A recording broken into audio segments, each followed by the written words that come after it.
नमो अरिहन्ताणम् नमो सिद्धाणं नमो आयर्याणं नमो वज्रायाणं नमो लोये सवसाहुणं तीन भुवन में सार वीतराग विज्ञानता शिव स्वरूप शिवकार नमः त्रियोग समारिके। ये परम मांगलिक ग्रंथ हम पढ़ रहे हैं श्री छड़ाला जी। इसके अंतर्गत हमारी 6 ढालों में से तीसरी ढाल चल रही है। उसके अंतर्गत हमारा चल रहा है छंद नंबर 17वां, सबसे आखिरी छंद है इस ढाल का ये। इसमें क्या बतलाया है, धर्म की महिमा बतलाई है और प्रेरणा दी है जीव को कि कहाँ हम अपना समय खो रहे हैं, हमें अपना समय धर्म की प्राप्ति करने में लगाना चाहिए, ऐसी प्रेरणा दी है। यदि ढाल समझ में आई है तो वो प्रेरणा देने की जरूरत ही नहीं थी। ढाल समझ में आ गई तो जरूरत प्रेरणा की जरूरत है, सेल्फ मोटिवेशन मिलता है। लेकिन नहीं, फिर भी स्पेसिफाई करा कि भैया करना क्या है जीवन में। तो ये पढ़ते हैं एक बार छंद नंबर 17। मोक्ष महल की प्रथम सीढ़िया बिन ज्ञान चरित्रा सम्यक तान लहे सो दर्शन धारो भव्य पवित्रा डोल समझ सुन चेत सयाने काल वृथा मत खोवे यह नर भव फिर मिलन कठिन है जो सम्यक नहीं होवे। क्या लिखा है यहाँ पे कि मोक्ष महल की, कल कर रहे थे हम अर्थ इसका कि मोक्ष महल की प्रथम सीढ़ी सम्यक दर्शन ज्ञान चारित्राणी मोक्ष मार्ग, ऐसा लिखा है ना। तो ऐसा तो नहीं लिखा सम्यक ज्ञान दर्शन चारित्राणी मोक्ष मार्ग, सम्यक चारित्र ज्ञान दर्शनानी जो मोक्ष मार्ग, ऐसा तो नहीं लिखा है। क्या लिखा है, सबसे पहले क्या लिखा है, सम्यक दर्शन ज्ञान चारित्राणी मोक्ष मार्ग, मतलब मोक्ष मार्ग की पहली प्रथम पायदान क्या है, सम्यक दर्शन है। और ऐसा नहीं कि सिर्फ वहां लिख दिया है इसलिए कह रहे हैं, ऐसा नहीं है। आगे ये भी कह रहे हैं कि इसके बिना बिना सम्यक दर्शन के कितने ही जीव ज्ञान कर ले उसका ज्ञान समीचीन नहीं। बिना सम्यक दर्शन के जीव आचार्य मुनिराजों के होते 28 मूल गुण पढ़ेंगे छठी ढाल में। बिना सम्यक दर्शन के जीव यदि उन मूल गुणों का निरतिचार पालन भी क्यों न कर ले मुनि दीक्षा लेके, तो भी वो मुनिराज, द्रव्यलिंगी मुनिराज, उनका चारित्र सम्यक नहीं कह पा रहे हैं। ऐसा लगा सम्यकता न है, सम्यक नहीं कह पाएंगे। दर्शन जो है वो सील लगाने वाला है, ज्ञान पे भी वही सील लगाने वाला है, चारित्र पे भी। यदि जीव को सम्यक दर्शन प्राप्त नहीं है तो कितना ही ज्ञान कर ले उसका ज्ञान समीचीन नहीं कहलाता। कोई भी चारित्र कर ले उसका ज्ञान, उसका चारित्र समीचीन नहीं कहलाता। इन्हें सम्यक दर्शन का कितना बड़ा महात्म्य है कि 3 रत्नों में से सबसे पहले ये रत्न चाहिए तो बाकी 2 की बात है। यदि ये रत्न नहीं है तो बाकी 2 रत्न है ही नहीं, फिर भले कितने ही कर ले जीव। ये लिखा है यहाँ पे, ऐसा स्पष्ट लिखा है। इसलिए क्या करें कि जीव सम्यक दर्शन को प्राप्त करो भाई। ऐसे पवित्र सम्यक समझ में आ गया आप तो कि इसके बिना ज्ञानचार्य सम्यकता को प्राप्त नहीं करते हैं। ऐसे ऐसे पवित्र सम्यक दर्शन को प्राप्त करो। तो मुनि दीक्षा लेना है कि नहीं लेना, फिर आर्य का बनना है कि नहीं बनना, फिर कि पहले भैया निषेध नहीं है, लेकिन सबसे पहले क्या, सबसे पहले जीव के पास सम्यक दर्शन होना चाहिए तो ही राजमार्ग है। यदि जीव बिना सम्यक दर्शन की मुनि दीक्षा ले ले और सोचने लग जाए कि मैं रत्नत्रय का धारी हो चुका हूं, अब तो देखो पूरी दुनिया मेरे चरणों में झुकी हुई है, तो भले ही वो झुके। ऐसा लिखा है, देखो एक जगह को याद नहीं आ रहा कहाँ लिखा है कि यदि कोई मुनिराज द्रव्यलिंगी है सम्यक्त से भ्रष्ट है, ऐसा लिखा उन्होंने कि कोई मुनिराज सम्यक्त से भ्रष्ट है, मतलब सम्यक दर्शन नहीं है उनके पास, व्रतों का निरचार पालन जरूर करते हैं। और वो मुनिराज जो दूसरे सम्यक्त्वी गृहस्थ हैं उनसे उनको अपने पैर छूने का आशय रखते हैं कि वो हमारे पैर छुए, ऐसा आशय रखते हैं, तो वो मुनिराज स्थावर होते हैं अगले भाव में, ऐसा लिखा है एक जगह। मतलब कितना, हाँ ऐसा लिखा है, ऋचा, आश्चर्य हो रहा है कि इतने व्रत धारण कर रहे हैं। तो अभी लिखा है, वो कहाँ लिखा हुआ बताया, याद नहीं आ रहा है, लेकिन मैंने शायद कहीं पढ़ा था, ऐसा लिखा है उन्होंने। लल्ल मुआ भवंती ऐसा कुछ लिखा हुआ है, स्थावर बनते हैं वो जीव। कहीं ऐसा भी लिखा है कि व्रतों में दोष लगाते निकोद के पात्र होते हैं, ऐसा भी कहीं आचार्य से विशुद्ध सागर जी सुना था मैंने।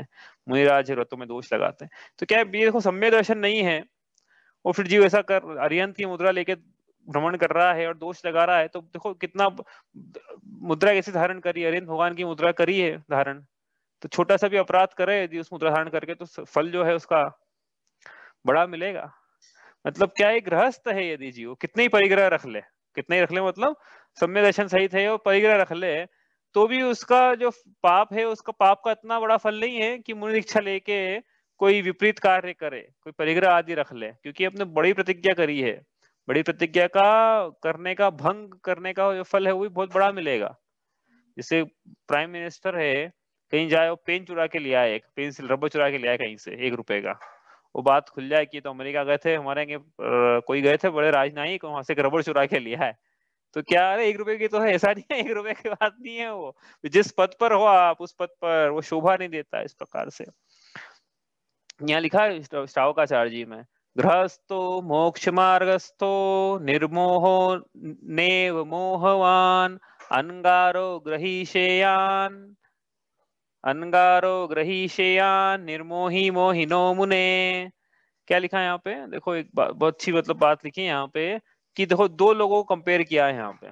सम्यक दर्शन का महात्म पढ़ रहे हैं यहाँ पे, हाँ, गलत मत समझना कि किसी को कम बता रहे हैं। सम्यक दर्शन की क्या महिमा है, दो लोगों को कंपेयर किया, दो जीवों को कंपेयर किया। एक जीव है जो सम्यक दृष्टि गृहस्थ है, और एक जीव है जो मिथ्या दृष्टि मुनिराज है। तो इन दोनों में कौन श्रेष्ठ है? एक सम्यक दृष्टि गृहस्थ है जिसने लेश मात्र भी संयम नहीं है जिसके जीवन में, चतुर्थ गुण स्थान वर्ती चारित्र मोहवश लेश न संयम, लेकिन है सम्यक दर्शन सहित। और एक है द्रव्यलिंगी मुनिराज, जिन्होंने 28 मूल गुणों का निरतिचार पालन कर रहे हैं, लेश मात्र भी परिग्रह नहीं है इनकी क्रियाओं में, चर्याओं में कोई दोष नहीं, कोई मल नहीं, कोई अतिचार नहीं, अनाचार की तो बात ही नहीं। हाँ, ऐसे मुनि है, लेकिन सम्यक दर्शन नहीं है उनके। तो इन दोनों में कौन श्रेष्ठ है? मतलब एक के वास्ते परिग्रह है, उदाहरण के लिए, उदाहरण देखो अपन कैसे श्रेष्ठ है तो पता पड़ेगा ना कि उसने पापों का त्याग किया है, उससे पता पड़ जाएगा कौन श्रेष्ठ है। तो गृहस्थ जैसे, इसके हिंसा का त्याग नहीं, गृहस्थ के लेश मात्र भी सही पापों का प्रतिज्ञा पूर्वक त्याग नहीं है ना, तो हिंसा का त्याग नहीं, मुनिराज के सब प्रकार की हिंसा का त्याग है। इसके असत्य का त्याग नहीं है, उनके सब मुनिराजों के सर्व प्रकार के असत्य का त्याग है।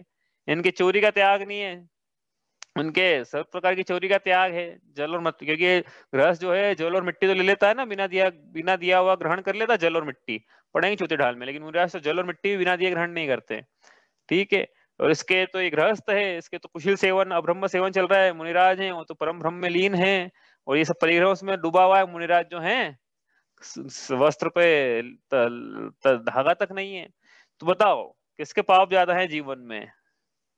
बताओ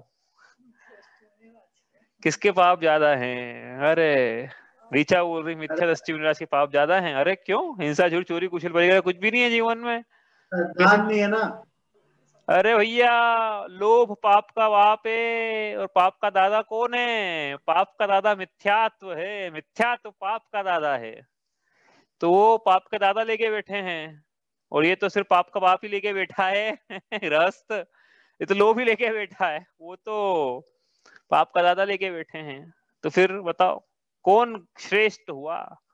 यहाँ ये नहीं कह रहे हैं कि गृहस्थ श्रेष्ठ मुनिराज से हो, ये नहीं कह रहे हैं। यहाँ पे वापस से कह रहा हूँ कि यहाँ पे ये नहीं कह रहे हैं कि पंचम काल के गृहस्थ पंचम काल के मुनिराज से श्रेष्ठ, ऐसा बिल्कुल भी नहीं कह रहे हैं। यहाँ ये कह रहे हैं कि सम्यक दृष्टि गृहस्थ मिथ्या दृष्टि मुनिराज से श्रेष्ठ है।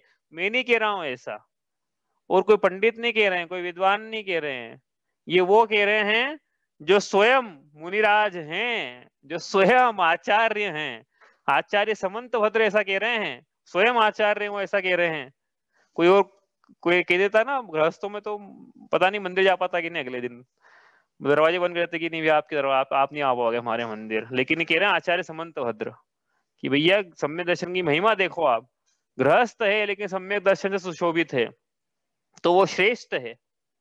किनसे? मिथ्या दृष्टि मुनिराज से। हाँ, लेकिन यदि ऐसा है कि भैया गृहस्थ भी सम्यक दृष्टि है और मुनिराज भी सम्यक दृष्टि है, तो सवाल ही नहीं उठता फिर तो। सम्यक दृष्टि मुनिराज के आगे कहाँ लग रहा है सम्यक दृष्टि गृहस्थ? सम्यक दृष्टि मुनिराज तो महान श्रेष्ठ है, बिल्कुल पंच परमेष्टि में से एक हो गए अब तो वो। ठीक है। और दोनों मिथ्या दृष्टि हो तो चलो, अब ये थोड़ा ट्रिकी क्वेश्चन है। सम्यक दृष्टि मिथ्या दृष्टि गृहस्थ है और मिथ्या दृष्टि मुनिराज है, तो कौन श्रेष्ठ है बताओ? ट्रिकी क्वेश्चन थोड़ा सा, बताओ कोई कौन बताएगा? मिथ्या दृष्टि गृहस्थ और मिथ्या दृष्टि मुनिराज में से कौन श्रेष्ठ है?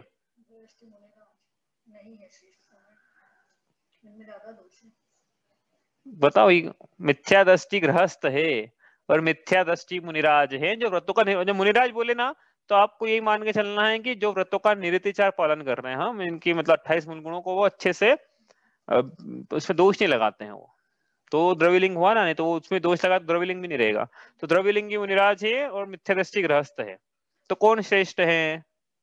तो भाई सीधी सी बात है कि मुनिराज श्रेष्ठ हुए ना यहाँ पे। क्यों हुए?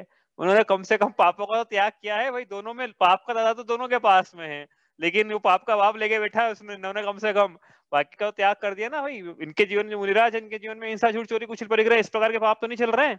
मिथ्यात्व में तो दोनों बराबर हो गए, इधर ही मिथ्यात्व उधर ही मिथ्यात्व। लेकिन जो मुनिराज हैं उनके बाकी जो पाप है दूसरे, हिंसा, झूठ, चोरी, कुछ परिग्रह, वो तो नहीं चल रहे हैं। पहली बात। दूसरी बात, यदि जीव ने मिथ्या दृष्टि मुनिराज ने मुनि दीक्षा ली है, तो उनके पास यदि वो सावधान है, सतर्क हैं, तो उनके पास सब संभावनाएं ज्यादा है सम्यक दर्शन प्रकट करने की, क्योंकि वो उनको काम ही वही है।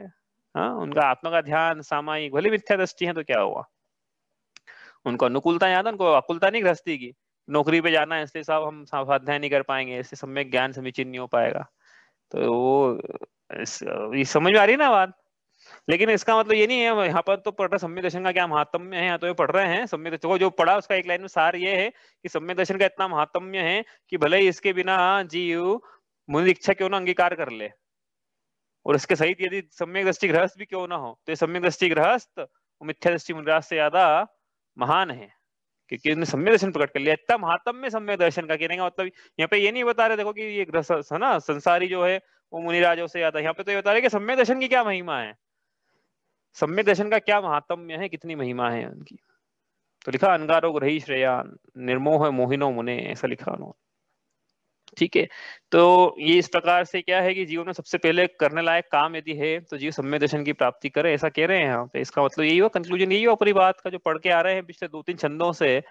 हाँ, पिछले छंद में भी पढ़ा था, तीन भुवन तीन काल माही नहीं दर्शन सो सुखकारी, सकल धर्म का मूल यही, ऐसा पढ़ के आए थे। यहाँ पे वो लिखा कि मोक्ष मार्ग की प्रथम सीढ़ी, इसके बिना तो ज्ञान चारित्र सम्यकता प्राप्त नहीं करते हैं। ठीक है, ये तो हमने पढ़ा था। इसके बाद हमने पढ़ रहे थे, दोल समझ सुन चेत सयाने, काल वृथा मत खोवे, हे जीव तू सुन। पहले सुन बोला है, हाल लिखा उन्होंने समझ है पहले, लेकिन अपन जब अर्थ करेंगे नीचे भी शायद ऐसे लिखा उन्होंने अर्थ, पहले सुन कराया उन्होंने। हाँ देखो, सुन समझ और चेत ऐसे लिखा है। जैसा कि ऐसा क्यों कि यहाँ तो पंडित जी ने ऊपर लिखा है समझ सुन चेत और नीचे लिखा है सुन समझ चेत, ऑर्डर क्यों चेंज कर दिया? तो समझते हैं ऑर्डर क्यों चेंज कर दिया। तो कह रहे दौलत राम जी की सुनो, समझो, और अपने आप को सयाना मानते हो, समझते हो, तो अभी भी चेत जाओ, समय को यूं ही व्यर्थ मत गवाओ टीवी देखने में आदि कार्यों में। क्या करो? सम्यक दर्शन की प्राप्ति का उपाय करो, ऐसा पुरुषार्थ करो कि सम्यक दर्शन की प्राप्ति हो, और कुछ करने लायक ही नहीं जगत में इसके अलावा। दो चीजें बोले, धर्मोपार्जन, धनोपार्जन। धनोपार्जन हो गया है ना जीवन में भाई, जो जिनके जीवन में अनुकूलता बन गई है ऐसी कि भैया हमको चल जाएगा हमारा काम, तो अब क्या है, धर्म की प्राप्ति करें अब जीव, सम्यक दर्शन रूपी धर्म की, समय को व्यर्थ न गवाए। क्योंकि इन्होंने लिखा कि ये नरभव बिना सम्यक दर्शन के यदि चला गया तो फिर वापस से नरभव मिलना अत्यंत दुर्लभ है, अत्यंत कठिन है। बोधि दुर्लभ भावना में और पढ़ेंगे, हम इस बारे में चर्चा करेंगे कि धर्म मिलना कितना दुर्लभ है, बोधि मिलना कितना दुर्लभ है, और नरभव मिलना कितना दुर्लभ है। इसकी चर्चा हम पहले भी की थी पहली ढाल में, आगे भी 5वीं ढाल में जब बोधि दुर्लभ भावना पढ़ेंगे तो वापस करेंगे। लेकिन अभी जो नरभव मिला है तो उसका क्या करना है, एक क्षण भी व्यर्थ गवाए बिना सम्यक दर्शन की प्राप्ति के उपाय करें, तो ये ढाल पढ़ना सार्थक, छड़ाला पढ़ना सार्थक, जैन कुल में जन्म लेना सार्थक, जो भी धर्म की क्रियाएं कर रहे हैं वो क्रियाएं सार्थक, नरभव सफल यदि सम्यक दर्शन प्राप्त हुआ तो। वरना तो चल ही रहा है ना, मिथ्या तो चल ही रहा है। इसके बाद भी यदि देव इतना सब पुण्य कमा के देवलोक में उत्पन्न हो भी गए तो वो तो क्या है, वो तो जीव अनेक बार होकर आ गया। तो पहली बार थोड़ी अपने कथा सुनी थी ना, सोमदत्त, अरे ये 12वें स्वर्ग में तो मैं होकर आ गया हूँ, लेकिन मिथ्यात्व के प्रभाव से मेरा ब्राह्मण में जन्म हुआ। जाति स्मरण हुआ था ना सोमदत्त को, वज्र कुमार मुनिराज के पिताजी को। भूल तो नहीं गए कथा? प्रभावना नाम का अंक पढ़ा था। कोई बात नहीं, आपको एग्जाम में पूछी जाएगी, याद आ जाएगी फिर आपको। चलो अपन आगे चले यहाँ से। तो यहाँ क्या लिखा है, दोल समझ सुन चेत सयान, इसका अर्थ करना था ऐसा क्यों लिखा है। तो 5 प्रकार की लब्धियां होती है। देखो, लब्धियों का मतलब होता है शक्ति, उपलब्धि, या शक्ति जो है प्राप्त इसको किया जाता है। तो किन चीजों को प्राप्त करना है, तो उन्होंने लिखा दोल समझ सुन चेत, ऐसा लिखा है। तो यहाँ पे अपन 5 लब्धियों की चर्चा करें, एक्चुअली सम्यक दर्शन कैसे प्राप्त होता है, तो लब्धियों का क्या रोल है अपन थोड़ा समझते हैं। ज्यादा विस्तार से, बहुत ज्यादा विस्तार समझेंगे नहीं, क्योंकि ये डीप करना योग का विषय है। मुझे भी पढ़ना बाकी है अभी, तो मैं जब मुझे ही नहीं पता तो मैं आपको कि लब्धि सार छपना सार के विषय सभी है, और मैं तो अभी कर्म कांड जीव कांड ही पढ़ रहा हूँ। तो जितना मुझे योग्यता है उस हिसाब से थोड़ा समझते हैं अपन की क्या होती है लब्धियां। तो 5 लब्धियों की बात कर रहे हैं यहाँ पे हम, 5 लब्धियां।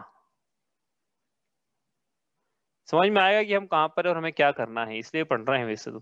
पहली है छायोपशम लब्धि। जीव कब सम्यक दर्शन की प्राप्ति करने के योग्य हो पाता है, उसकी चर्चा है यहाँ पे। तो पहली, तो 5 कंडीशन है इसमें, 5 कंडीशन फुलफिल होगी तो सम्यक दर्शन के सम्मुख होगा जीव। 5 में से एक भी नहीं है तो सम्यक दर्शन, तो अभी देखा ना हमें हमें हमें कितनी योग्यता चल रही है अभी इन 5 में से हो। समझ में आ जाएगा कि कितने सम्मुख है सम्यक दर्शन, कितने पास है। तो पहली छायोक्षम लब्धि। छायोक्षम लब्धि मतलब कि भाई सम्यक दर्शन उन्हीं जीवों को होता है जो संगी पंचेंद्रिय होते हैं। बिना संगी पने के सम्यक असंगियों को नहीं हो सकता है। असंगी पंचेंद्रिय भी क्यों ना हो, उसको नहीं हो सकता है। पंचेंद्रिय नहीं है तो विकलता स्थावर नहीं हो, इनको तो हो ही नहीं सकता है। तो इसका मतलब है कि ये पहली कंडीशन है कि भैया जीव संगी पंचेंद्रिय है कि नहीं, भले वो कोई भी पर्याय का हो, भले नारकी हो सातवें नरक का, भले ही तिर्यंच हो, संगी पंचेंद्रिय होना चाहिए। लेकिन भले कोई से भी भवनवासी व्यंतरवासी देव क्यों नहीं हो, 10,000 वर्ष की आयु वाला, सबसे हीन मतलब इसको बोलते हैं ना, 10,000 वर्ष की आयु वाला व्यंतर मतलब सबसे हीन व्यंतर। हाँ वही क्यों ना हो, सातवें नरक का नारकी क्यों ना हो, संगी संगी पंचेंद्रिय कोई तिर्यंची क्यों ना हो, और मनुष्य कोई चांडालनी का पुत्र ही क्यों ना हो। हाँ लेकिन और भले ही विकृत अंग वाला ही क्यों ना हो। हाँ सबको योग्यता है। यदि संगी पंचेंद्रिय बना के विकृत अंग से संगी पंचेंद्रिय बना थोड़ी चला जाता है भाई। हाँ संगी पंचेंद्रिय बनना चाहिए। 6 हमको है कि नहीं, कोई ऐसा है जो ऐसा बोल रहा है कि मेरा मन नहीं है या मेरे 5 इंद्रियां नहीं है, स्पर्शन रसना घ्राण चक्षु कर्ण ये नहीं है, तो ये इतना उघाड़ होना चाहिए ज्ञान का। कहने का मतलब ये इसने 6 लिखा है, ज्ञान का इतना उघाड़ हो, कितना उघाड़ हो कि देखते हैं कितना उघाड़ हो, लेकिन हाँ इतना होना चाहिए कि संगी पंचेंद्रिय बना हो, इतना उघाड़ हो। ठीक है। दूसरी कि भाई ऐसा है कि ज्ञान का उघाड़ तो हो गया, लेकिन परिणामों में ऐसी विशुद्धि हो, कैसी विशुद्धि हो कि उसको उसको धर्म की बात रुचे, उसको आत्मा की बात रुचे, कषायों की मंदता हो, मतलब कषायों में लिप्त ना हो। यदि ज्यादा कषायों में लिप्त है, ज्यादा पापों में लिप्त है, ज्यादा परिग्रह में आसक्त है, तो उसको ये बात रुचेगी नहीं। थोड़ी विशुद्धि होना चाहिए परिणामों में, कहने का मतलब ये है। कषायों की थोड़ी मंदता होगी तो ही मंदिर जाएगा जीव। कषायों की मंदता होगी तो ही गुरुजनों के पास जाएगा, आचार्य के पास जाएगा उपदेश सुनने, तो ही स्वाध्याय में छठाला की क्लास में रोज आ पाएगा। यदि कषायों की मंदता है तो। नहीं है कषायों की मंदता तो मैं नाम नहीं ले रहा हूँ किसी का, लेकिन बहुत से लोग आए थे शुरू में, अब चले गए। क्यों? क्योंकि बाकी चीजों में आ सकती है। हमेशा नहीं बोल रहे हैं जीवन में प्रतिकूलता, किसी के जीवन में प्रतिकूलता हो भी सकती है, लेकिन अक्सर ये रहता है कि रुचि नहीं रहती है कषायों, क्योंकि क्या है, कषाय भागती है विषयों में। एक्चुअली देखो एक बात समझना कि अनादिकाल से जीव जो है आहार भय मैथुन परिग्रह इन संज्ञाओं में उलझकर विषय कषायों के परिणाम ही करता रहा। अनादिकाल से इसने मैं देह हूं ऐसा माना, देह में सुख है, और देह के 5 इंद्रियों के विषयों की अनुकूलता में सुख है ऐसा ये माना। इसकी इच्छाएं कषाय क्रोध मान माया लोभ, उदाहरण के लिए लोभ जो है 5 इंद्रियों के विषय भोग मिलते रहे, अनादिकाल से इसके रहे, तो वो संस्कार इतने दृढ़ हो जाते हैं, अनादिकाल से चलते आ रहे हैं कि इसको थोड़ा पुरुषार्थ चाहिएगा कषाय की मंदता के लिए, इसको पुरुषार्थ चाहिए धर्म जोड़ने के लिए। तो क्या है कि बार बार विषय कषाय रुचते रहेंगे ऐसे। तो अभी रुच रहे हमको विषय कषाय, इसका मतलब यही है ना कि अनादिकाल से रुचते हैं हमको। हम जहां भी जिस भी भाव में जीव जाता है वहां उसको विषय कषाय रुचते हैं, अच्छा लगता है उनमें। इसका मतलब ये है भाई हमको यदि अभी रसगुल्ला खाना अच्छा लग रहा है, मतलब कोई भी विषय कषाय अच्छा लग रहा है, इसका मतलब जहां भी जाते हैं हम वो उस गति के उस देह के प्रति जो भी विषय कषाय मिलते हैं उसको वो अच्छा लगने लगता है। कुकर की पर्याय में जाएगा तो उसको विष्ठा अच्छी लगने लगेगी, उसको उसके मन का होना चाहिए विषय कषाय। तो ये चल रहा है ना अनादिकाल से। सबसे बड़ा प्रमाण है इस बात का। किस बात का? कि जहां भी ये देह जीव जाता है, जिस भी देह में जाता है, उस देह संबंधी विषय कषाय उसको अच्छे लगने लगते हैं। अभी वर्तमान के हमें अच्छे लग रहे हैं कि नहीं बताओ आप? इसका ये प्रमाण है ना इस बात का कि जहां भी हम जाते हैं वहां के अच्छे लगने लगते हैं। तो ये अनादिकाल से रुचा हुआ है, तो इसको क्या धर्म से जोड़ने की रुचि नहीं रहती है। इसलिए यहाँ पे क्या कह रहे हैं कि थोड़ी इसको कषायों की मंदता हो, विषय कषाय संबंधी लोलुपता की मंदता हो, तो ये धर्म से जुड़ेगा। ठीक है, तो ये विशुद्धि होना चाहिए, कषायों की मंदता होना चाहिए, धर्म मंदिर आए कम से कम एक बार तो क्लास में बैठे जिनवाणी के लिए, स्वाध्याय के लिए। हाँ, आगे चले। हाँ से तीसरा, तीसरा क्या है कि इसको देव शास्त्र गुरु की, सच्चे देव शास्त्र गुरु का उपदेश मिलना चाहिए, देशना लब्धि, देशना मिलना चाहिए। हाँ, आचार्य विशुद्ध सागर जी की देशना मिलना चाहिए। मतलब आचार्य भगवान की जिनवाणी की। देशना, हम तो आचार्य की बोलेंगे भैया, कोई विद्वान पंडित की बोले तो बोल ले, हम तो बोलेंगे निर्गंध दिगंबर मुनिराज की देशना मिलना चाहिए। सम्यक दृष्टि दिगंबर मुनिराज की देशना, इसको देशना मतलब उपदेश, हित का उपदेश मिलना चाहिए। और देशना मतलब सुने फिरिए देशना को, कि हाँ मेरे हित की बात बतलाई जा रही है। ताते दुख हारी सुखकार कहें, सीख गुरु करुणा धार। तो क्या करें, ताही सुनो बही मन थिरान, जो चाहो अपनो कल्याण। तो ये इसको क्या है, सुने वो उसको। तीन देखो, तीन कंडीशन हो गई यहाँ पे। पहले क्या है, संगी पंचेंद्रीपना, दूसरी कषायों की मंदता, तीसरा सच्चे देवशास्त्र गुरु का आत्मा के हित के लिए उपदेश। तो इसमें से क्या क्या नहीं मिला आपने को? सब मिल गया। तो सम्य दर्शन प्राप्त करने के कितने मतलब कितने सम्मुख आ गए हैं। हाँ, आगे चले अपन। प्रायोग्य लब्धि, प्रायोग्य लब्धि। ये प्रायोग लब्धि क्या है, कर्णन योग की भाषा में ऐसा है कि ये परिणामों की ऐसी विशुद्धि है कि इसमें जो कर्मों की स्थितियां हैं और कर्मों का अनुभाग है वो कम कम होता चला जाता है। हाँ, अंत कोड़ा कोड़ी सागर की स्थिति और अनुभाग भी लता दारू, बोल पाएंगे लता दारू? अस्थि शेल नहीं रहेगा, सिर्फ लता दारू, मतलब अस्थि शेल जो चाहे पूरा लता दारू में कन्वर्ट हो गया ऐसा। हाँ हाँ, दो दो आगे दो पीछे के चले गए, जो ज्यादा जो तीव्र अनुभाग वाले थे वो कम अनुभाग वाले में कन्वर्ट हो गए ऐसा। नीम कांजीरी बचा, विष हलाल चला गया। विष हलाल था, नीम कांजीर वाला अनुभाग, मतलब टाइप है, किसी को समझ में चल के आ रहा, कोई ये बोलेगा कि विष कहाँ से आ गया, हलाल कहाँ से आ गया। ये अनुभाग की कैटेगरीज थी। अनुभाग मतलब कर्मों की फलदान शक्ति को अनुभाग कहते हैं, है ना। तो अनुभाग कम हो गया, आपको नहीं जहाँ समझ में आए तो कर्मों की जो ड्यूरेशन है और कर्मों की जो इंटेंसिटी वो कम हो जाए। कितनी कम हो छोड़ो, अभी अपना विषय भी नहीं है वो, बहुत डीप में हो विषय। तो ये ऐसी इतने परिणामों की विशुद्धि को ये प्राप्त करे, ऊपर तो विशुद्धि लब्धि थी कि सुने देशना को, अब देशना को सुन के उनका इसका ऐसा उपयोग करे, ऐसी अपने आत्मा की शुद्धि विशुद्धि बढ़ाए कि कर्मों की स्थिति और कर्मों का अनुभव कम हो, कब होने लगे। आपको जान के आश्चर्य होगा कि ये हमें अनेक बार हो चुका है। प्रायोग्य लब्धि जीव को, अरे भव्यों को छोड़ो, अभव्यों को हो जाती प्रायोग्य लब्धि, इसके परिणाम इतने विशुद्ध हो जाते हैं। विशुद्ध हो जाते हैं मतलब नहीं कि सो संवेदन हो जाता है, आत्मा का अनुभव हो जाता है, हो अभी नहीं हुआ है आत्मा का अनुभवन, लेकिन परिणामों में कषायों की इतनी मंदता हो गई है, शुभ शुभ का भाग इतना बढ़ गया है, अशुभ का इतना कम हो गया है कि स्थिति और अनुभाग जो है वो कम हो गए हैं। ठीक है, तो ये भी अनेक बार हो चुका है हमारे साथ में। तो चार चीज तो हो गई, अब बची आखिरी पांच लब्धियां होती है, बची पांचवी लब्धि का नाम सबको पता है, बहुत विस्तार से पढ़ा है अपन ने। उसका नाम है करण लब्धि। तीन प्रकार के करण परिणाम ये जीव को एक बार भी नहीं हुए।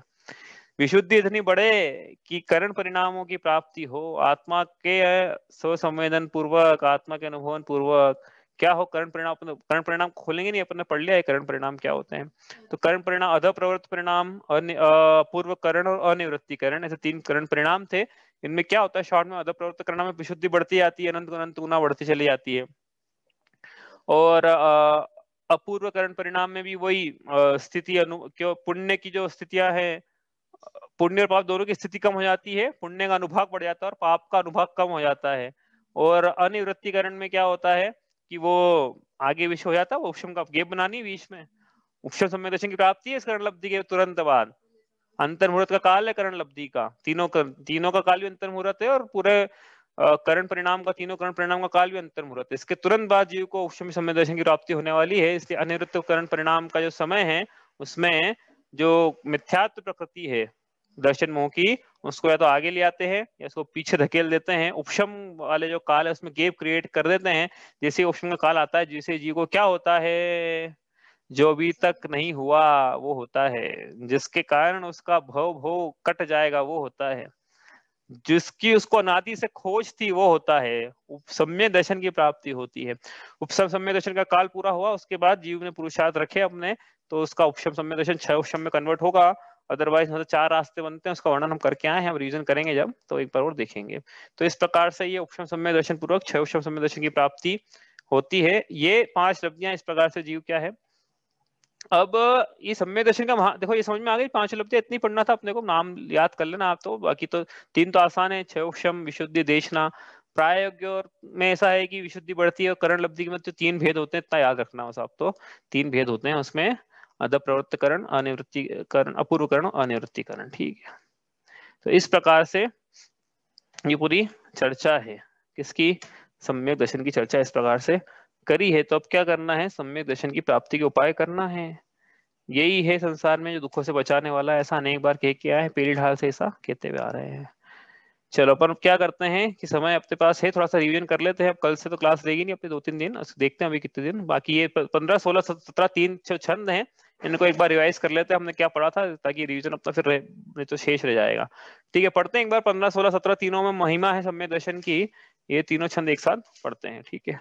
दोष रहित गुण सहित सुधीजे सम्यक दर्श सजे है, चारित्र मोह वशलेशन संयम पे सुरनाथ जजे है, गेही पे ग्रह में न रचे जो जल दे भिन्न कमल है, नगर नारी को प्यार का दे में हेम अमल है, प्रथम नरक बिन षट भुजोतिष मारी, थावर विकल त्रय पशु में नहीं उपजत सम्यक धारी, तीन लोक तिहु काल मान दर्शन सो सुखकारी, सकल धर्म को मूल यही इस बिन करनी दुखकारी, मोक्ष महल की प्रथम सीढ़ी आविन ज्ञान चरित्रा, सम्यक्त्वा नरके सुदर्शन धारो भव्य पवित्रा, कौल समझ सुन चेत सयाने काल व्यथा मत खोवे, यह नर भव फिर मिलन कठिन है जो सम्यक नहीं होवे। तो यहाँ पे महिमा करना शुरू करी, या महिमा मंडन करना शुरू किया कि सम्यक दर्शन का क्या महात्म्य है। तो यहाँ लिखा कि सम्यक दर्शन गृहस्थ, सम्यक दृष्टि गृहस्थ, यद्यपि चतुर्थ गुण स्थान करती है, यद्यपि अप्रत्याख्यानावरण कर्म के उदय से उसके लेश मात्र भी पापों का प्रतिज्ञा पूर्वक त्याग नहीं है, अणुव्रत नहीं है, प्रतिमा नहीं है, देश व्रत नहीं है, तो भी क्योंकि वो सम्यक दर्शन से सुशोभित है, ऐसा अंतरात्मा जिसने सम्यक दर्शन रूपी रत्न से अपनी आत्मा को सजाया हुआ है, ऐसा अंतरात्मा असंयमी होते हुए भी देवताओं द्वारा आदर का पात्र है, पूजा का पात्र है, वंदना का पात्र है, देवों के स्वभाव में चर्चे होते हैं उनके। ये सम्यक दर्शन की महिमा है कि सम्यक दर्शन यदि गृहस्थ भी है सम्यक दृष्टि, तो भी वो धर्मी है। जघन कहे अविरत समदृष्टि, तीनों शिव मगचारी, तो भी वो मोक्ष मार्गी है।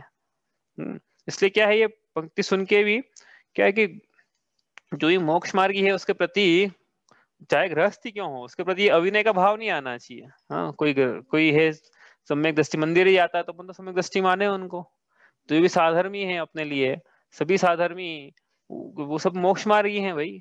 हाँ, वो हो सकता है अपने से पहले क्या हो जाए पता है, अपने से पहले अरिहंत बन जाए, उनके समोह शरण में अपन बैठे हैं, उनके गंधकुटी में तीर्थंकर तो उनके समोह शरण में अपन बैठे हैं। हाँ, सिद्ध भगवान बन जाए तो उनकी साक्षी में अपन दीक्षा लें, ऐसा हो सकता है। तो मोक्ष मार्गी है भी गृह सम्यक दृष्टि। ये सब बातें हैं, देखो अपन तो चरणानु यहाँ निकाल नहीं रहे हैं, चरणानु की चर्चा ऐसी है कि अपन करते जाएंगे तो कोई अंत नहीं आएगा उसका। चलो, दोष रहित गुण सहित सुधीजे सम्यक दर्श सजे है, चारित्र मोह श्लेष न संयम पे सुना जजे है। फिर उन्होंने लिखा कि देखो सम्यक दृष्टि की स्थिति कैसी रहती है, उसकी अंतरंग स्थिति कैसी, उसकी बहिरंग स्थिति कैसी है। तो यहाँ पे ऊपर बात लिखी है जो चारित्र मोह श्लेषण संयम पे सुनना जजे हैं, तो इसमें अपन ने पहले बात किया था आत्म को या इसके पहले जो दूसरी ढाल में, हाँ दूसरी ढाल में पंक्ति की थी हमने, ऐसे मिथ्या ज्ञान चरण वश भ्रमत भरत दुख जन वरण। तो दर्शन ज्ञान चारित्र क्या होता है वो अपन ने जब किया था तब ये बात की थी हमने कि देखो आत्मा के 3 गुण हैं, दर्शन ज्ञान चारित्र, उसकी बात होगी यहाँ पे। यदि दर्शन ज्ञान चारित्र ये समीचीन है तो मोक्ष मार्ग, समीचीनता की पूर्णता है तो मोक्ष, और विपरीत है तो संसार। तो 3 अलग अलग गुण है, 3 अलग अलग प्रकार से समझा जाता है। दर्शन की समीचीनता अलग बात है, चारित्र की समीचीनता अलग बात है, अलग अलग गुण है ना भाई। दर्शन अलग गुण है, चारित्र अलग गुण है, तो ऐसा हो सकता है कि दर्शन समीचीन हो और चारित्र अभी भी समीचीन नहीं हो। पर उदाहरण भी दिया था एक बार, शायद मुझे ध्यान है कि नहीं तो क्या है कि लोगों का प्रश्न उठता रहता है कि भाई इनको इतना ज्यादा श्रद्धा है तो दीक्षा क्यों नहीं ले लेते हैं, ये संसार से विरक्त क्यों नहीं हो जाते हैं, ये आश्रम में क्यों नहीं चले जाते हैं, सन्यासी क्यों नहीं बन जाते हैं, प्रतिमा क्यों नहीं ले लेते हैं, अनुव्रत क्यों नहीं लेते हैं, आर्य का दीक्षा क्यों नहीं लेते हैं, ये लोगों के प्रश्न रहते हैं। इनका श्रद्धा यदि समीचीन है तो, और लोगों का ये रहता है कि भाई ये नहीं ले रहे इसका मतलब कि श्रद्धा समीचीन नहीं है, ऐसा बोलते हैं लोग। लेकिन ऐसा कुछ नहीं है। ऐसा हो सकता है कि जीव का श्रद्धान समीचीन हो लेकिन फिर भी चारित्र मुझे छले ही नहीं रहा हो। अरे राजा श्रेणिक है ना, क्षयिक सम्यक दृष्टि, कहाँ ली उन्हें दीक्षा, बोली क्योंकि नरक आयु का बंद हो गया उनके, लेकिन श्रद्धांत समीचीन ना, नरक में श्रद्धा समीचीन है उनका, कि नारकियों का भी श्रद्धा समीचीन रहता है जिनके सम्यक दृष्टि रहते हैं वो। तो ऐसा हो सकता है। तो इसका इसका तो क्या है कि ऐसा हो सकता है कि श्रद्धान में जीव मानता तो ये है लेकिन चारित्र में उसकी पुरुषार्थहीनता है, इसलिए वो व्रतों को अंगीकार नहीं कर रहा है। उदाहरण के लिए किसी का डायबिटीज है, उसको पता है कि रसगुल्ला खाना उसके लिए अहितकर है, तो श्रद्धांत तो समीचीन है ना उसका, कि रसगुल्ला खाना मेरे स्वास्थ्य के लिए खिलवाड़ है मेरे स्वास्थ्य से। लेकिन फिर भी कषायों का उदय ऐसा है, विषयों का आसक्ति ऐसी है, विषयों की पीड़ा, विषयों की वेदना ऐसी है कि वो रसगुल्ला खाते हुए दिख सकता है। और जब उसको बोलोगे कि भैया आप रसगुल्ला आप खा रहे हो आपके लिए अच्छा नहीं है, तो वो बोलेगा कि हाँ मुझे पता है मेरे लिए अच्छा नहीं है, श्रद्धान है उसको, फिर भी वो खाते हुए दिख जाए, तो क्या श्रद्धान बिगड़ गया क्या? वो रसगुल्ला जब खा रहा था तब, कि नहीं श्रद्धान तो बना हुआ उसका। तो उसी प्रकार यहाँ पे कि भी दर्शन बना हुआ है उसका, श्रद्धान बना हुआ है उसका, कि आत्मा ही उपादेय है, ऐसा होते हुए भी विषयों में प्रवृत्ति उसकी देखी जा सकती है। जो जो विषय में प्रवृत्ति करे तो इसका मतलब ये मत समझना कि श्रद्धान इसका बिगड़ गया है। हो सकता है बिगड़ गया हो, लेकिन हो सकता है समीचीन भी हो, क्योंकि विषयों की वेदना ऐसी है कि वो विषयों में फंसा हुआ है, वो पुरुषार्थहीनता है, इससे मुनिक्षा नहीं ले रहा है, इससे दर्शन दर्शन का काम कर रहा है, चारित्र मुनि का काम कर रही है। चारित्र मुनि चारित्र में दोष लगा सकती है, चारित्र मुनि दर्शन में दोष नहीं लगा सकती है, अनंतानुंदी को छोड़ के। हो अनंतानुंदी तो अनुदय चल ही रहा है तो इधर समय दृष्टि है वो। ठीक है, इससे 2 अलग अलग गुण है आत्मा के, 2 अलग अलग प्रकार से समझना।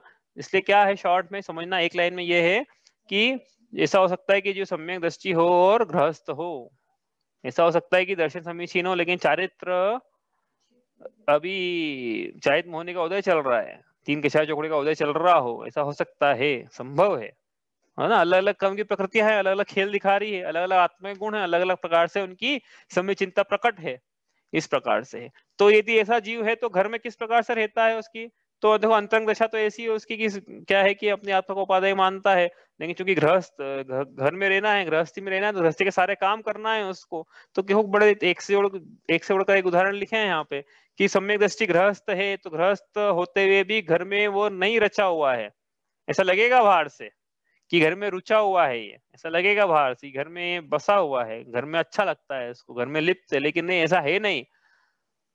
अंतरंग से तो नहीं है ऐसा, बहिरंग में भले ही ऐसा लगे तो उसके बहिरंग की स्थिति अलग है, अंतरंग के परिणाम अलग हैं। जैसे रसगुल्ला खा रहा है लेकिन अंतरंग में मान रहा है कि रसगुल्ला अच्छा नहीं है, ऐसा होता है ना डायबिटीज के पेशेंट को, ऐसा हो सकता है। तो ऐसे ही है कि बहिरंग में वो करते हुए दिख रहा है लेकिन अंतरंग में मान रहा है कि अच्छा नहीं है।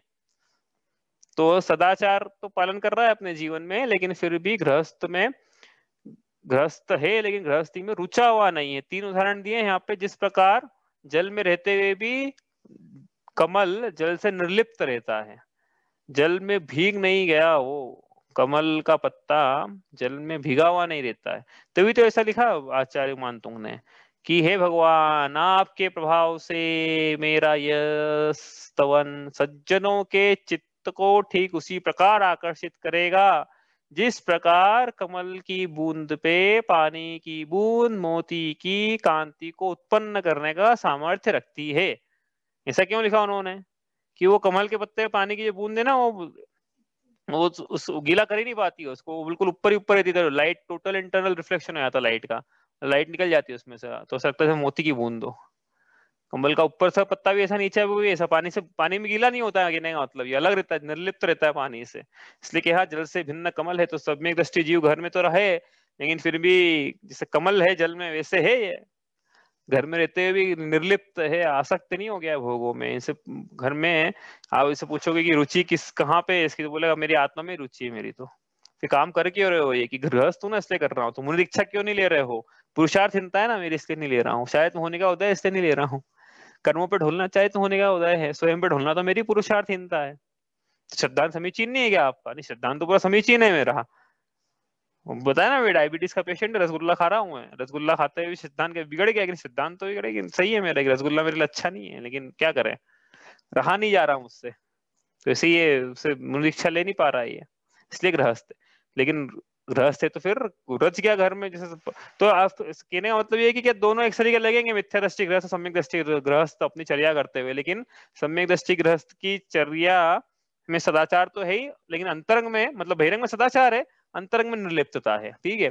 और फिर लिखा आगे एक बहुत जोरदार उदाहरण है, नगर नारी को प्यार है था, जिस प्रकार नगर नारी का अपने पुरुष के प्रति प्रेम का प्रदर्शन है वो केवल एक स्वांग मात्र है, वैसे ही ये सम्यक दृष्टि जीव गृहस्थ है तो इसका गृहस्थ में रहना एक मात्र स्वांग है, ड्रामा चल रहा है एक तरह से, ड्रामा चल रहा है मतलब क्या, सही में समझ में ड्रामेटाइज, कहने का मतलब तो यहाँ पे ये है कि जिस प्रकार से एक नगर नारी अपने पुरुष के प्रति प्रेम प्रदर्शित तो करती है, उसके हाव भाव सब ऐसे रहेंगे जैसे रियल हो, ओरिजिनल हो, जैसे यही हैं मेरे मेरे भरतार यही हैं, ऐसा ऐसा प्रदर्शन करेगी, लेकिन ऐसा प्रदर्शन करते हुए भी उसकी दृष्टि पुरुष के धन पे रहती है। ठीक उसी प्रकार सम्यक दृष्टि जीव घर में ऐसा रहता है जैसे कि मेरे ही घर है, मेरा स्त्री है, मेरा पुत्र है, मेरा दुकान है, मेरा मकान है, मेरी नौकरी है, मेरा व्यापार है, लगेगा तो ऐसे ही, प्रदर्शन तो ऐसे ही रहेगा, लेकिन अंतरंग में उसकी दृष्टि कहाँ रहेगी, अंतरंग में सम्यक दृष्टि की दृष्टि अपनी आत्मा पे ही रहती है।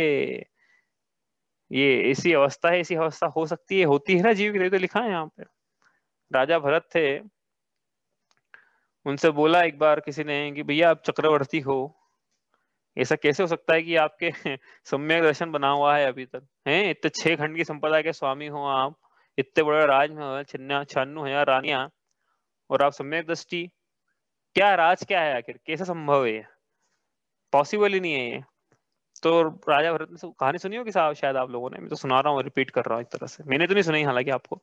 तो अब राजा भरत ने उसको बताया कि एक काम कर, एक दीपक ले, दीपक दिया उसको, पूरा लबालब घी से भर दिया, लबालब घी से भर दिया, और एक दीपक की उसमें ज्योति प्रज्वलित कर दी।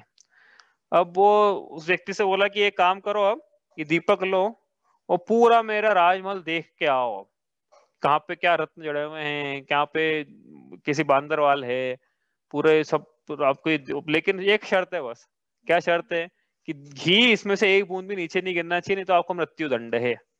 एक बूंद भी नीचे घी नहीं गिरना चाहिए। तो उसने बोला ठीक है भाई, राजा की आज्ञा है, तो भरवाया दीपक, हाँ पूरा पर घी से लबालब, ज्योति लगाई उसमें और लगाया चक्कर उसने, लगा के आया, बहुत टाइम लगा, और धीरे धीरे धीरे चले, वो टाइम बहुत लगा, फिर आया राजा भरत के पास में, तो बोलो बोलो कैसा लगा मेरा महल। तो क्या बोला व्यक्ति ने, अरे भाई क्या क्या खाक लगा महल, मेरा तो पूरा ध्यान इस दीपक पे था कि ये कहीं दीपक की लो ना बुझ जाए, कहीं घी ना गिर जाए जमीन पे, मैंने तो महल देखा ही नहीं आपका, मैं तो पूरे टाइम घी के दीपक को ही देखता रहा।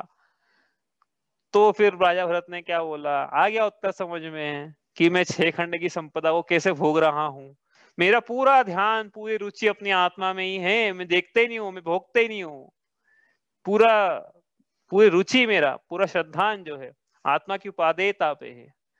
तो ऐसा रहता है सम्यक दृष्टि, कहाँ है उसका, कहाँ है उसकी रुचि, तो अंतरंग में क्या है, मैंने आपको पहले ही बोला था, बस सब अपनी आंखें बंद करें और ध्यान दें कि अपने जीवन में सबसे पहले किसकी उपादेयता भाषित होती है। सुख कहाँ से आता हुआ दिखता है? आत्मा से आता हुआ दिख रहा है कि नहीं दिख रहा है? इन्हें नहीं दिख रहा है तो इसका मतलब है कि मधुमक्खी के छत्ते से आता हुआ दिख रहा है। दो में से एक चीज है भाई, या तो आत्मा से आएगा या शहद में से आएगा।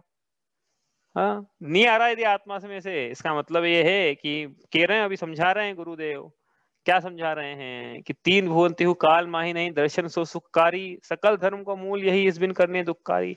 तो ये पढ़ ही रहा है, ये बोल रहा है कि बस एक बूंद और, एक बूंद और। तो समझ में नहीं आया ना, इसका मतलब तो क्या है कि प्रैक्टिस करना है, समझना है, रोज बार बार बार बार बार बार अभ्यास करना है इसका।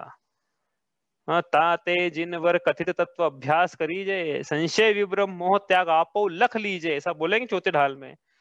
ताते इसलिए हे भव्य, जिनेन्द्र भगवान के बतलाए हुए कथित तत्वों का अभ्यास करो, संशय विभ्रम और अनध्यवसाय को त्याग कर आत्मा में लीन हो जाओ, आत्मा की रुचि उत्पन्न करो, आत्मा का ज्ञान करो और आत्मा की चर्या करो। फिर उन्होंने लिखा आगे कि ये मानुष प्रयास चली जाएगी तो वापस मिलना बहुत मुश्किल है।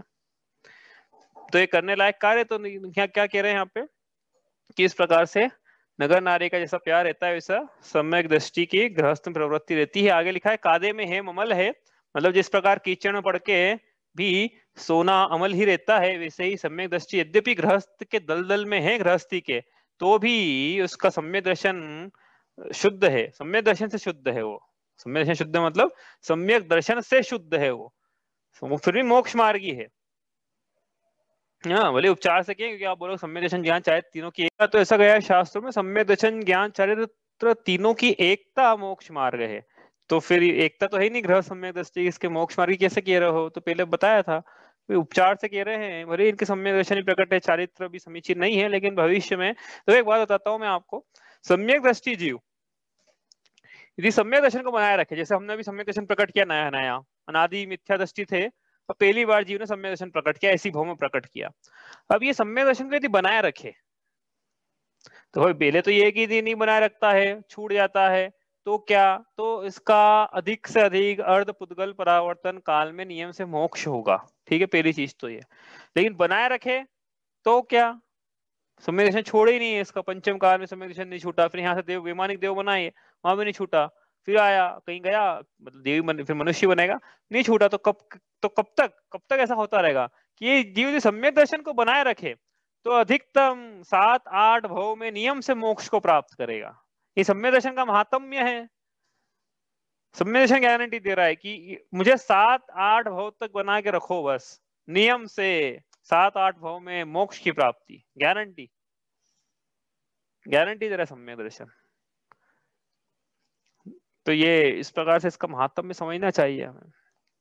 ठीक है, आगे चले अपन। तो सम्यक दृष्टि जीव यदि गृहस्थी भी है तो भी सम्यक दर्शन के कारण वो शुद्ध है। इसलिए क्या है कि वो बोला था वहां पे तीनों शिवमकचारी है कि उपचार से ये क्या है, शिवमकचारी है कौन, गृहस्थ अविरत सम्यक दृष्टि चौथे तो स्थानवर्ती है, कि भविष्य में ये कभी ना कभी तो अर्धपुद्गल परावर्तन काल के अंतर कभी ना कभी तो ये सम्यक चारित्र अंगीकार करेगा ही करेगा। तो कारण क्या है कि करेगा ही करेगा, कि सम्यक दर्शन कारण है, इसलिए कारण में कार्य का उपचार करके अपन उसको भी क्या कह रहे हैं कि ये भी मोक्ष मार्गी है। ठीक है, तो ये बात हो गई। अब आगे चले यहाँ पे छंद नंबर 16। तो यहाँ लिखा प्रथम नरक बिन षट, कहाँ का सम्यक दृष्टि जी उत्पन्न होता है, कहाँ का नहीं होता है। तो लाइन पंक्ति बहुत बड़ी है, शॉर्ट में सार इसका ये है कि दो प्रकार से विचार करना है इसका। पहले हम करते हैं मनुष्य, मतलब मनुष्य की बात कर रहे हैं यहाँ पे, यहाँ मनुष्य गति का जीव। तो मनुष्य गति का जीव जिसके पहले आयु का बंध नहीं हुआ है, अब सम्यक दर्शन प्रकट कर लिया है उसने, सम्यक दर्शन के रहते रहते आयु का बंध हुआ है और सम्यक दर्शन के साथ ही मरण को प्राप्त हुआ है, तो निश्चित तौर पर वह जीव वैमानिक देव ही बनेगा। और वैमानिक देव भी छोटा मोटा नहीं बनेगा। अष्ट गुण पुष्टि तुष्टा, दृष्टि विशिष्टा, प्रकस्त शोभा जुष्टा, अमराप सरसाम परिषदी चीर रमनते जिनेन्द्र भक्ता स्वर्ग, ऐसा बनेगा। कैसा बनेगा? इंद्र बनेगा, सामानिक बनेगा, त्रायस्त्रिश बनेगा, लोकपाल बनेगा। छोटा मोटा नहीं बनेगा, किलविषक बन गया, अनिक बन गया, घोड़ा बन गया, मतलब वहां पे जो अनिक होते हैं, ऐसा नहीं बनेगा। प्रजा बन गया, प्रकीर्णक, ऐसा भी नहीं है। विशिष्ट रिद्धियों वाला, विशिष्ट शोभा वाला बनेगा देव, वैमानिक देव। ऐसा होता है, सम्यक दर्शन की महिमा है ये। वैमानिक, क्योंकि क्या है, लोगों को लगता है कि देव बनना है, देव स्वर्ग, पहली बात तो क्या देवगति में, देवगति 4 प्रकार की, जरूर थोड़ी वैमानिक देव बने, वैमानिक बन भी गया जरूर थोड़ी देव ही बने, देवी भी बन सकता है। और ये चलो वैमानिक देव भी बन गया तो जरूरी थोड़ी कि ये इंद्र सामानिक प्रायश्चिक लोकपाल ही बनेगा, अन्य किल्विषक प्रकीर्णक ये भी बन सकता है। तो फिर जो जिसको जिसमें लोक में जिसको ज्यादा अनुकूल कहा जाता है, इंद्र सामानिक प्रायश्चिक पारिश और लोकपाल, ये 4 वैमानिक, 4 टाइप के वैमानिक देव जो ऊपर हैं, ये बनने की गारंटी कौन दे सकता है? अब बताओ, सम्यक दर्शन के पास ही ऐसी बस अधिकार है गारंटी देने का, और किसी के पास नहीं है।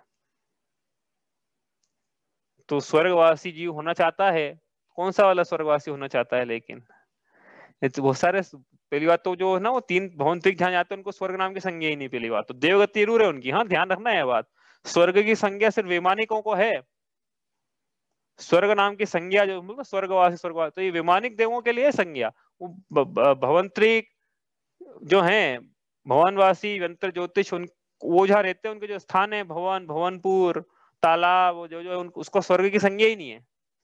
ठीक है, स्वर्गवासी होना चाहता है ये जीव। स्वर्गवासी भी कौन सा स्वर्ग, मतलब देवगत, लोग लगता है स्वर्गवासी में कोई भी देवगति नहीं हुई है, वैमानिक देव, वैमानिक देव भी क्या, ये 3 टाइप का, 4 टाइप का, उसमें भी देव। हाँ, तो ये ऐसे अनुकूलता देने वाला कौन है? लौकिक अनुकूलता है, सम्यक दर्शन। ठीक है, तो ये बात हुई किसकी, कि आयु का बंध यदि नहीं हुआ है और नवीन आयु का बंध हो रहा है सम्यक दर्शन के रहते, और जिस सम्यक दर्शन के साथ मरण को प्राप्त करे मनुष्य, यदि वो तिरेंच भी लेना है इसमें, तो वैमानिक देव ही बनेंगे। अब ऐसा हो सकता है कि जीव ने पहले आयु का बंध मान लिया, जैसे राजा श्रेणिक है, बाद में फिर सम्यक दर्शन प्राप्त किया, तो फिर क्या कर लेगा सम्यक दर्शन, तो ये अब वो जो आयु का बंध बांधा है उसमें जो अच्छे से अच्छा हो सकता है लौकिक अनुकूलता के अनुसार वो करेगा। उदाहरण के लिए, नरक आयु यदि 7वें नरक की 33 सागर की आयु बांध ली हो राजा श्रेणिक जैसे ने, बाद में सम्यक दर्शन की प्राप्ति करी, तो अब वो भूमि भी पलट जाएगी, 7वीं भूमि से पहली भूमि, और आयु का जो बंद हुआ है 33 सागर का, वही पलट के 33 सागर से मात्र रह जाएगा 84,000 वर्ष, मात्र बोलना 84,000 वर्ष को, मात्र 84,000 वर्ष। तो ये इतना महात्म्य सम्यक दर्शन का, इससे कम नहीं हो सकता, मतलब इससे तो कम हो सकता है इससे भी, लेकिन अधिकतम बता रहे 84,000 वर्ष ना, न्यूनतम तो 10,000 वर्ष भी हो सकता है, अधिकतम 84,000 वर्ष, अधिकतम से अधिकतम हुआ तो पहले नरक का पहला पटल से अधिकतम आयु। तो ये ऐसा है, ये सम्यक दर्शन का महात्म्य। तिर्यंच आयु उसने पहले ही मान ली हो, फिर सम्यक दर्शन प्रकट किया हो, तो ये अब भोग भूमि का तिर्यंच बनेगा, उत्तम भोग भूमि का तिर्यंच बनेगा, सम्यक दर्शन का महात्म्य है। मनुष्य आयु पहले मान ली हो, बाद में सम्यक दर्शन प्रकट किया है, तो उत्तम भोग भूमि का मनुष्य बनेगा। भोग भूमि मतलब क्या समझते हो? भोग भूमि मतलब क्या है, कुछ भी यहाँ पे हंसी मसी कृषि विद्या वाणिज्य शिल्प कुछ नहीं चलता है, वहां पे सिर्फ भोग ही भोग हैं। जैसे ही जीव पैदा होता है उसके 6-7 हफ्ते बाद, 8 हफ्ते बाद, वो याद नहीं एग्जैक्ट ड्यूरेशन 6 है कि 8 है, 6-7-8 हफ्ते बाद, सप्ताह बाद भोग शुरू हो जाते हैं उसके। भोग मतलब सारे भोग जो भी संसार में पाए जाते हैं, जितने पाए जा सकते हैं मनुष्य करते, सारे भोग उससे शुरू हो जाते हैं। इसी है भोग भूमि, कुछ करना नहीं पड़ता है वहां पे, सारी चीजें मिलती कल्प वृक्षों से, कार्य कुछ नहीं करना है, क्रम मतलब इस प्रकार कर्म कुछ नहीं करना है, कर्म भूमि नहीं है ना, भोग भूमि है, कर्म भूमि में कर्म करना पड़ते हैं 6 प्रकार के।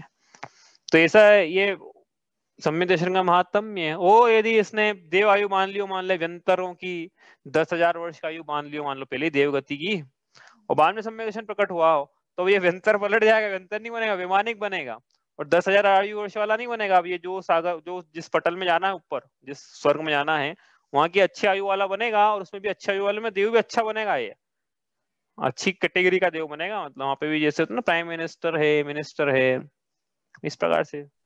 तो ये क्या है सम्यक दर्शन, तो 2 बात याद रखना, आयु का बंध पहले हो रहा है, आयु का बंध बाद में हो रहा है। ठीक है, पहले बर्बाद मतलब किसके, सम्यक दर्शन के पहले हो रहा है आयु का बंध, या सम्यक दर्शन के बाद हो रहा है आयु का बंध, तो फिर उस पर डिपेंड करता है कि जीव कहाँ जाएगा। अब ये तो मनुष्य तिर्यंच का हुआ, अब देव यदि हैं, उन्होंने आयु का बंध कर लिया, उन्होंने सम्यक दर्शन की प्राप्ति की, तो मनुष्य बनेंगे संगी पंचेंद्रिय कर्म भूमि के, वो भी कर्म भूमि के संगी पंचेंद्रिय मनुष्य। इसी प्रकार नारकी है, मेरा एक मनुष्य। क्वेश्चन है, हाँ बोलो। मतलब चाहे कितने भी पाप करके वो बाद में सम्यक दर्शन प्राप्त कर ले, तो उसको उसमें अनुकूलता आएगी उसको। हाँ हाँ आएगी ना, अनुकूलता की बात, कितने ही पाप करके जी सम्यक दर्शन करके मुदीक्षा का धारण करके यदि व्रतों का निश्चिताचार पालन करे और रत्नत्रय की पूर्णता कर ले, तो उसी भाव से मोक्ष ही हो सकता है। तो स्वर्गों की क्या बात है, मोक्ष की बात कर दी, स्वर्ग की क्या बात फिर? सम्यक दर्शन की महिमा है ये। कितने ही पाप कर ले जीव, अरे ऐसा नहीं होता ना, यदि ऐसा नहीं होता तो जीव अनादिकाल से पाप करते हुए आ रहा है, कोई हम पुण्य करते हुए आ रहे हैं क्या अनादिकाल से? जैसे तो फिर हमको कोई मोक्ष नहीं होता, तो धर्म का क्या फिर प्रभाव रहा? इसका मतलब है कि धर्म में इतना सामर्थ्य है। और अभी कहा ना, अभी देखो, अभी अपन ने जब कर्ण लब्धि पढ़ी, विस्तार से नहीं पढ़ी उसकी, लेकिन कर्ण लब्धि में यह है कि गुण संक्रमण भी होता है। गुण संक्रमण का मतलब ये होता है, जो लब्धियां होती है ना, तो उसमें गुण संक्रमण भी है। गुण संक्रमण का ये है मतलब, ये होता है कि जो पाप रूप प्रकृतियां बांधी थी ना, उसने पुण्य में बदल जाती है। सब नहीं बदलती है, मतलब पुण्य में बदलना शुरू हो जाती है। तो वो जो सम्यक दर्शन प्रकट करने के पहले हो गया है काम तो। पाप रूप प्रकृति पुण्य बदल दी उसने, सारी बदल दी ऐसा नहीं कह रहे हैं, हाँ, लेकिन वो संक्रमण हो जाता है जिसका हो, जितने का होना है। तो हो सकता है ऐसा कि पहले भाई ग्रहित मिथ्यात्व पे पड़ा हुआ हो, पहले अंजन चोरी कथा पढ़ी हमने, सप्तव्यसनी अंजन चोर, उसी भाव में मोक्ष चले गए, सिद्ध भगवान हो गए उसी भाव में। और ऐसे तो बहुत हैं, ऐसे वो अकेले नहीं हो, तो अपने कथा एक के लिए ऐसे बहुत हैं कि जो बड़े विपरीत थे, मानव धर्म को धारण करके उसी भाव से मोक्ष चले गए। हमको भी ज्ञानोदय मंदिर में एक भैया है, पराग भैया है, वो बताया, तो पद्म पुराण पढ़ रहे थे वो, तो मैंने बोला और क्या सब, क्या कुछ विशेष बात परम पुराण में? तो उन्होंने बताया, बोले मैंने पढ़ के समझ में आया मेरे को कि जीव पता नहीं क्या क्या करके मोक्ष चले गए। मतलब क्या क्या करके, मतलब उल्टी सीधी चीजें करी उन्होंने अपने पहले भाव में, मतलब उसी भाव में पहले या उसके पहले भाव में, फिर इस भाव में सम्यक दर्शन प्राप्त किया, उसी भाव से मुझे इच्छा लेके मोक्ष चले गए। ऐसे पद्म पुराण बहुत सारे उदाहरण, उन्होंने ऐसा बोला, मैंने तो पढ़ा नहीं पद्म पुराण, उन्होंने ऐसा बोला, पर उन्होंने यहाँ आते हैं मंदिर में, तो संभव है ऐसा। ठीक है, चलो। तो अब ये नारकी है, नारकी क्या बनेगा सम्यक दर्शन प्राप्त करके? मनुष्य बनेगा, संगी पंचेंद्री कर्म भूमि का मनुष्य। देव है तो संगी पंचेंद्री कर्म भूमि के मनुष्य, ये ऐसे बनते हैं भाई, इस प्रकार से इनका क्रम है, कौन क्या बनेगा। ठीक है, आगे इन्होंने कहा कि दौलत राम जी ने बिल्कुल एक ही पंक्ति में पूरा धर्म का सार लिख दिया, छड़ाला का सार लिख दिया, जिनवाणी का सार लिख दिया, मतलब ऐसा लिख दिया जो कि सबसे ज्यादा इम्पेक्ट पड़े जीव जीव को, कि देखो तीन भुवन तीनों काल में सम्यक दर्शन के समान सुखकारी कुछ नहीं है, और तीन भुवन तीनों काल में मिथ्यात्व के समान दुखकारी कुछ नहीं है। ऐसा कोई भी दुख नहीं है संसार में जो इस मिथ्यात्व रूपी शत्रु ने मुझे नहीं दिया। ऐसा कोई भी दुख नहीं है संसार, कोई दुख ही नहीं बचा संसार का ऐसा, सारे असीम से असीम दुख इस जीव ने सहन किए। क्यों किए? किसके कारण किए? मिथ्यात्व के कारण किए। मिथ्यात्व सबसे बड़ा बैरी है दुख देने वाला। और इस संसार का ऐसा कोई सुख नहीं है जो बिना सम्यक दर्शन के होता हो। इसको वास्तव में सुख कहा जाता है, लौकिक श्रेष्ठ पद जिसको बोलते हैं ना, इंद्र का पद उदाहरण के लिए सम्यक दृष्टि के लिए रिजर्व्ड है। चक्रवर्ती का पद सम्यक दृष्टि के लिए रिजर्व्ड है। सिद्ध परमेष्ठी का पद कौन बनते? सिद्ध सम्यक दृष्टि। अरिहंत कौन बनेंगे? सम्यक दृष्टि। और 100 इंद्र जिनके चरणों में नमस्कार करते हैं वो तीर्थंकर कौन बनते हैं? सम्यक दृष्टि।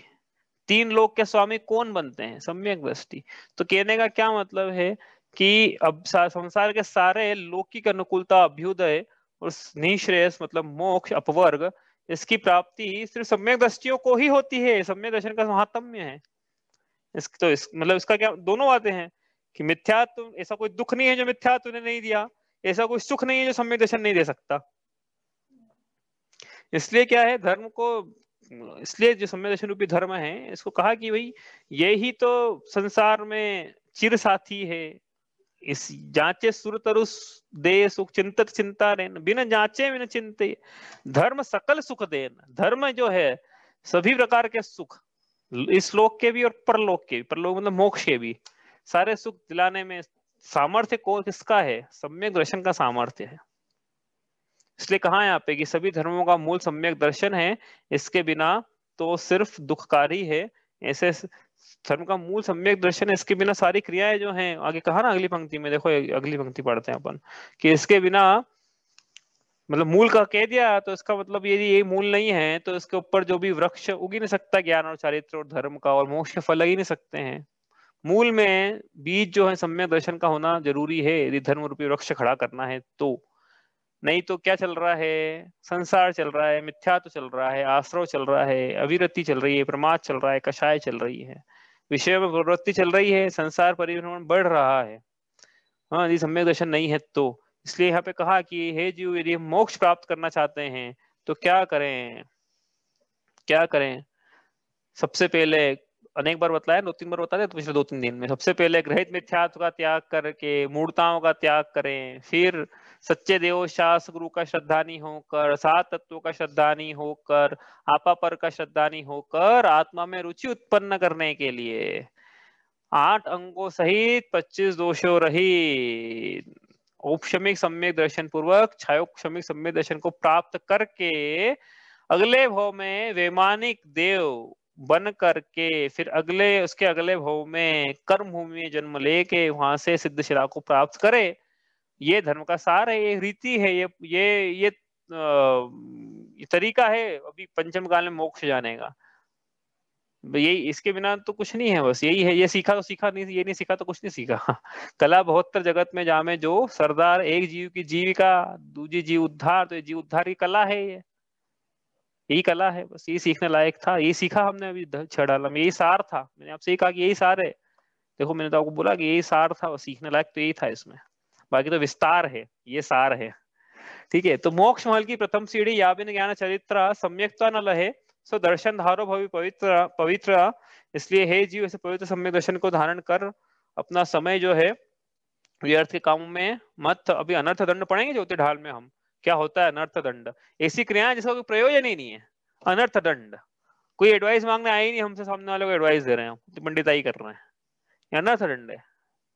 ऐसा कार्य कर रहे हैं जिससे लोग न लौकिक कार्य सधरा है, न धर्म की प्राप्ति हो रही है, न धन की प्राप्ति हो रही है, ऐसे कार्य कर रहे हैं हम, अनर्थ दंड है सभी। तो हम काल कहाँ खो रहे हैं, अनध्यवसाय में और अनर्थ दंड में खो रहे हैं, अनुत्साह में खो रहे हैं, इधर उधर के काम करने हैं, प्रमाद में खो रहे हैं। तो काल हमको खो देगा एक दिन। ये वर्तमान काल है ना, ये जो भी चल रहा है कैलेंडर वर्तमान का, ये हमको खो देगा एक दिन। हम इस कैलेंडर से बाहर हो जाएंगे, इस काल से बाहर हो जाएंगे। तो क्या है कि काल मत खो, ऐसा कह रहे हैं। एक एक समय जो है बहुत मूल्यवान है, बहुत मूल्यवान है। इसलिए क्या करें, इसका सदुपयोग करें। ऐसा माने, ऐसा जाने कि ये जो नरभव है ये दोबारा मिलना बहुत कठिन है। तो इस नरभव का एक एक समय जो है, तो यदि बात समझ में आ गई ना, तो अपन क्या है पूरी किताबें खंगाल लेना चाहिए अभी तक। क्या कि कैसे सम्यक दर्शन की प्राप्ति हो, मुझे तो प्राप्ति करनी ही करनी है, कैसे करूं मैं, कैसे करूं मैं। कुछ भी हो जाए, अब तो खाना पानी गले के नीचे नहीं उतरे, पहले सम्यक दर्शन की प्राप्ति करूं, उसके बाद कुछ करूं। और हम तो कह भी रहे ना कि एक बार जो सम्यक दर्शन प्राप्त कर ले, उसके बाद जो करना है करे। जितने रसगुल्ले खाने खाने, रसगुल्ले थोड़ी कि सम्यक दृष्टि और रसगुल्ले नहीं खाएगा, तो क्या यार गृहस्थ सम्यक दृष्टि सब करेगा, सदाचार के साथ में हो, जितने रसगुल्ले खाना खाएगा, लेकिन जो करना है करो, लेकिन पहले सबसे पहले सम्यक दर्शन की प्राप्ति करो। बस सम्यक दर्शन प्राप्त कर लिया, उसके बाद जो करना है करे, वो सम्यक दर्शन प्राप्त कर लिया तो नरभव सफल है। नहीं तो फिर ऐसे नरभव क्या है, जीवन अनेक बार पाए हैं, इस बार ही पाया है, व्यर्थ चला गया, फिर लाइन में लगेगा, फिर आएगा। तो ये चलता रहेगा। एक बार तो जीव को सम्यक दर्शन की प्राप्ति करना ही है, यदि सुखों की सही में प्राप्ति करना है तो। जीव ने बाकी सब चीजें तो प्राप्त कर ली है, सम्यक के परिणाम ही भाव परावर्तन करते करते, 5 परावर्तन पड़ते ना, द्रव्य क्षेत्र काल भव भाव, तो भाव परावर्तन करते हुए जीव ने सभी प्रकार के भाव कर लिए सम्यक रूपी भाव को छोड़कर। तो अब कह रहे हैं, जिनवाणी माँ समझा रही है, बेटा अब सम्यक के भाव भी एक बार कर ले, एक बार मेरी भी सुन ले। अपने मन की तो बहुत कर ली, एक बार मेरी करके देख, नहीं समझ में आए तो तू तेरी तो कर ही रहा है फिर। ऐसा जिनवाणी में हम सबको समझा रही है, तो हम उनकी सुने, माँ की सुने भाई, माँ उपकारी होती है, हाँ माँ ही उपकारी होती है, तो माँ की सुने हम, और अपने जीवन में ऐसे पवित्र सम्यक दर्शन को प्रकट करके अपना नर भव सफल बनाए। इसी भावना के साथ तीसरी ढाल को अपन विराम देते हैं। अब जो है अगली क्लास अपने लगेगी, देखो आज गुरु शुक्रवार है ना, आज शुक्रवार, एक मिनट, हाँ फ्राइडे है, तो अपनी क्लास अपन लगाते हैं वेडनेसडे को, 18 तारीख को। तो 4 दिन क्लास की छुट्टी है भाई। शनिवार रविवार सोमवार मंगलवार 4 दिन छुट्टी है। अगली क्लास लगेगी बुधवार को। अपन करेंगे रिवीजन पूरी ढाल का, जितने भी दिन लगते हैं ढाल का रिवीजन करेंगे। फिर ओपन बुक का पेपर नंबर 1 हमने दे दिया है, वो डिस्कस करेंगे। तब तक आप ओपन बुक पेपर 2 भी दे ही चुके होंगे, वो भी डिस्कस कर लेंगे। उसके बाद क्लोज बुक पेपर आप करते रहना सॉल्व। अपन शुरू करेंगे चौथी ढाल। ठीक है, कुछ पूछना है इसमें किसी को? तो वो आ गया क्या पेपर?